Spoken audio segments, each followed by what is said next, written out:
Mouthwashing is an upsetting and rewarding first-person experience from Wrong, Oregon, and the newest lo-fi horror game published by Critical Reflex. It's challenging not in terms of gameplay difficulty, but in the demands it makes of its players. If you can stomach the meat-based horror and existential dread seared into every scene, you'll find one of the most unique and terrifying game experiences of the year. The Tulpar, a long-haul freighter ship run by the Pony Express, is stranded in space. The ship has been heavily damaged after a mysterious crash, and the crew is quickly devolving in the face of limited supplies and no chance of rescue.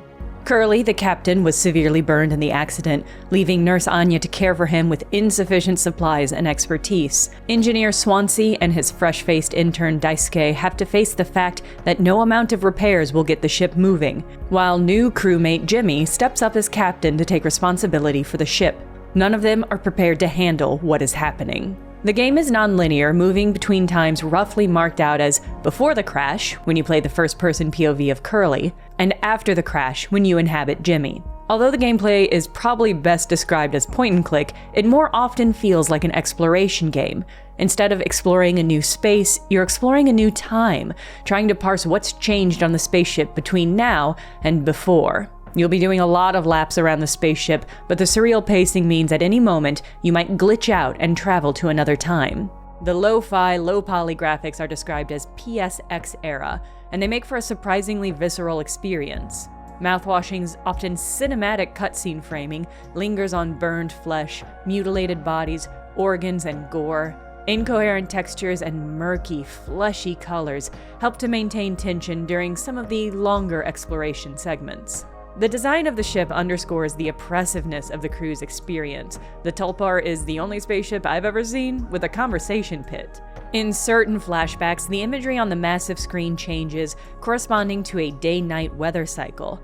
After the crash, the hot orange light from the screen never abates. For the crew, it is always sunset and never night. Your first instinct upon playing Mouthwashing might be to say, wow, Anya looks a lot like Wendy Torrance, as played by the late great Shelley Duvall in The Shining.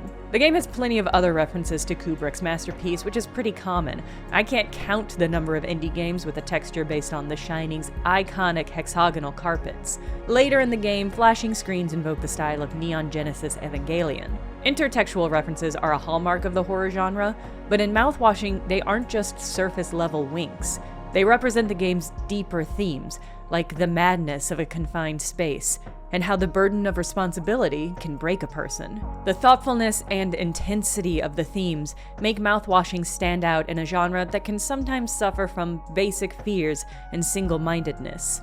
The gameplay is simple, but Mouthwashing is not easy to play. It embraces the terror that interactivity provides in a way that few games do. Sure, Silent Hill will make you put your hand in a weird, gross hole, and you might end up axing a friend in a Dark Pictures anthology, but Mouthwashing understands that games are not passive.